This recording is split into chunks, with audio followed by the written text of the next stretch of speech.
scribes, they will condemn him to death, will hand him over to the Gentiles, they'll mock him, spit on him, scourge him, and kill him. 3 days later he will rise again. Are all those conditional statements? They would be conditional at this point unless, and has happened in Jonah's case, God could intervene. God could step in and do something different, but we know in retrospect that the Father isn't going to do that. He doesn't do that. Okay. You said also in your book, you noted the words of Luke in reference to the crucifixion of Christ, such as Acts 2:23, 4:27-28, in which it is said that Herod and Pontius Pilate and the Gentiles and the peoples of Israel did whatever your hand and your purpose predestined to occur. You indicate on page 103 that the rejection of the Jews, quote, did not catch God off guard, however, for he anticipated their response and so walked onto the scene with an excellent prognosis of what would happen. You then state, quote, the crucifixion could not have occurred to Jesus unless somehow it fit into the boundaries of what God willed, end quote. Is it your position that the words, to do whatever your hand and your purpose predestined to occur, refers merely to God having an excellent prognosis of what men would do? Well, I think that God has a plan, and He's working towards it. But as much as possible, I try to interpret the text such that God is working through the freedom of these human beings and what they are, their reaction to Jesus claiming to be who He is, and what they, their plans, their desires are in terms of that. So I believe that God is, in a sense, dependent here upon these guys following through on their course of action, which is pretty good bet because of who they are. When God created, did He know at the time of creation that someone named Pontius Pilate would exist as a fact of knowledge, or was it only a possibility? Yeah, I would say God knew that as a possibility, not as an actuality. Psalm 139:4 says, even before there is a word on my tongue, behold, O Lord, you know it all. In your book on page 130, you say that God may be predicting what the psalmist will say. Is it your position that it is a consistent exegetical reading of the purpose and meaning of the psalmist to understand him to be saying, as I understand what you're saying, God can predict what I will say to a high degree of probability? Mm-hmm. Is that how you understand the concept of prediction, especially with something as utterly unpredictable as the speech of man? Mm-hmm. Well, given that God's knowledge of our characters, our vocabularies, that David doesn't suddenly break into Chinese, I think God is going to know that.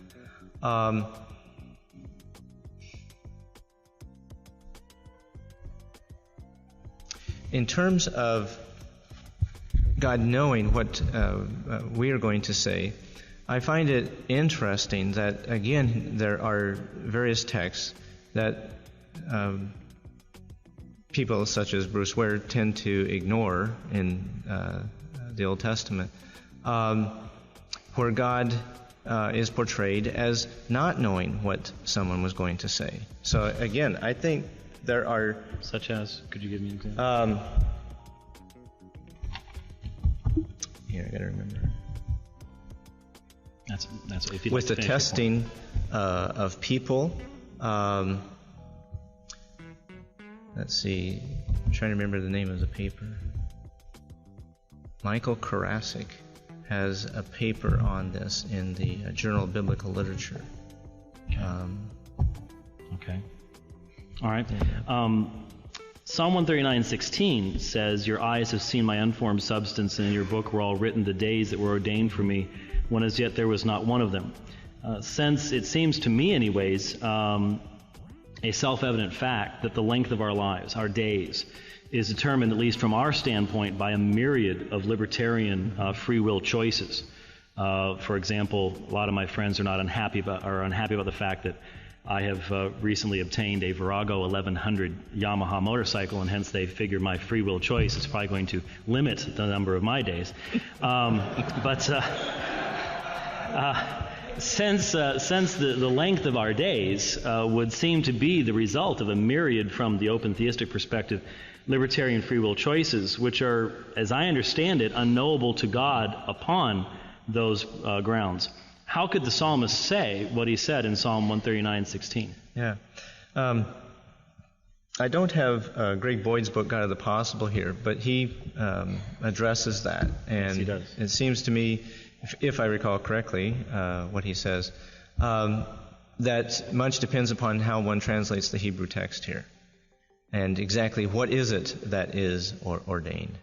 Have you looked at Dr. Ware's rather, I think, devastating demonstration that the Hebrew is very, very clear, and that the King James translation that Dr. Boyd depends upon is clearly in error?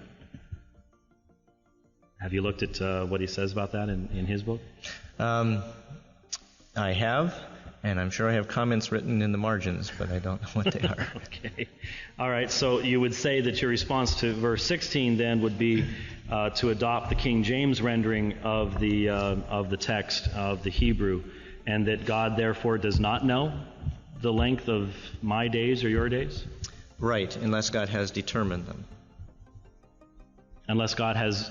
How could God determine, based upon the idea that libertarian choices are unknown to God, given that the length of my life is the result of innumerable such choices?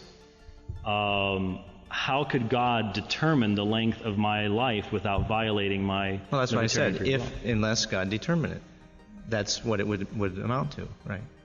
Can you give me an example where God has determined that and hence violated people's free will? Are you familiar with any? None specifics come to mind. I'm saying that God could do that, but I don't think God typically does that. So would this be a rare situation?